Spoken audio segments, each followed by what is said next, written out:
Today on Tiny Theories, we dive into an epic showdown that history never gave us, but our imagination will.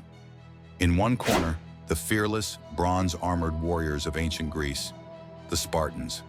Disciplined, ruthless, born and bred for war.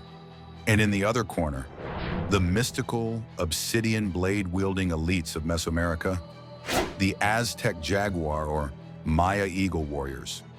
Ferocious, tactical, champions of ritual combat.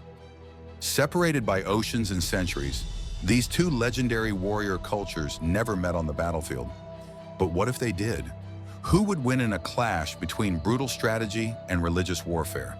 Between tight phalanx formations and guerrilla jungle tactics? Get ready, because this is a battle of worlds, weapons, and wills. Grab your popcorn, sharpen your imaginary spears, and let's jump into the ultimate warrior face-off, only here on Tiny Theories. And hey, if you love these what-if battles from across time and space, smash that like button and subscribe for more historical head-to-heads. Let's go. Today on Tiny Theories, we pit two of history's deadliest warriors against each other, the mighty Spartans and the fierce Aztecs. The Spartans came from Laconia, Greece, a harsh land that forged discipline and strength. Meanwhile, the Aztecs ruled the Valley of Mexico, where they fought for glory and the gods. Separated by oceans, these warriors never met. But what if they did? Now let's talk raw force, starting with height. The average Spartan stood at 173 centimeters, while the average Aztec stood at 163 centimeters. That's a solid 10 centimeter advantage for the Spartan. Now let's look at weight. Spartans weighed between 65 to 75 kilograms, while Aztecs ranged from 55 to 65 kilograms. Again, the Spartan edges ahead with more mass, more power behind every strike. So in terms of pure physical strength, Spartans come out on top. But the battle's far from over. There's more than muscle at play. Now let's break down the physical differences between these two warriors. And a lot of it comes down to environment and diet. The Aztecs, living in a warm, tropical climate, ate leaner meals, fruits, maize, and plant-based foods.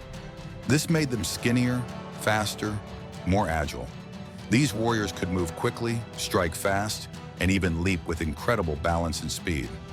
On the other hand, the Spartans came from a harsher Mediterranean terrain, and their diet was heavy on protein and meat. Their bodies were built for war.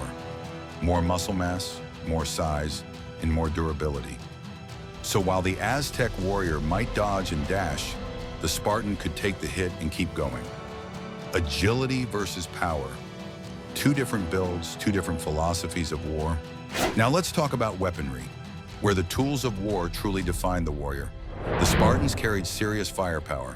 The dory spear, the aspis shield, and the xiphos sword, all heavy metal weapons built for brutal close combat and crushing blows. The Aztecs, on the other hand, used the macahuitl sword, the topaz-topili spear, and the chamali shield. While deadly, these weapons were made mostly from wood and obsidian, much lighter and more fragile compared to solid metal. So in terms of raw power and durability, Spartans take the edge. Training and warrior culture. But strength and weapons are just the surface. Let's dig deeper into the training, the mindset, and the warrior culture behind each of these fighters. The Spartan boy was taken from his family at age 7 and thrown into the agage, a brutal military education system. Pain, hunger, endurance, obedience, all sharpened into one goal: become the ultimate soldier. By the time he turned 20, a Spartan was a walking weapon, cold, calculating, and ready to die for Sparta. The Aztec elite warriors were no less dedicated. To become a jaguar or eagle warrior, you had to capture enemies alive in battle, not kill them. That's right. Your value was measured in how many warriors you could defeat and take home for ritual sacrifice. It wasn't just about winning. It was about spiritual dominance. Two different paths to greatness, one forged in military obedience, the other in religious glory. Tactics and battle formations. Now imagine these two on the battlefield, not just as individuals, but as armies. The Spartans moved as one. Tight phalanx formations, shields locked, spears forward. They were nearly impossible to break, crushing opponents with sheer coordination and discipline.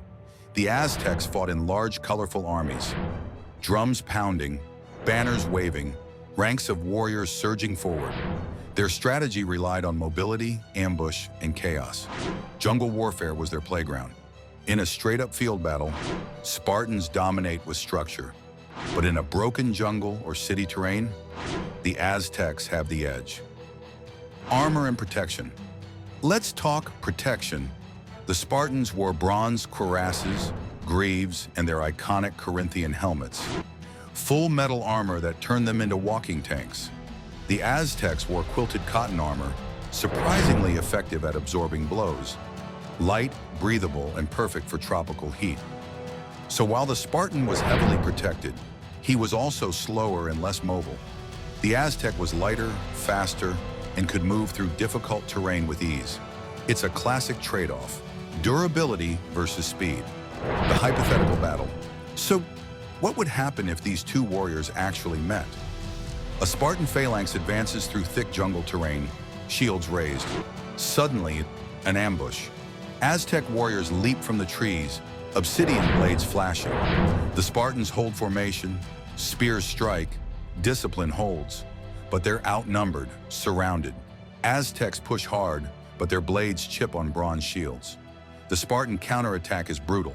In open terrain, Spartans win. In jungle or urban chaos, Aztecs have the upper hand. The truth? There's no clear winner.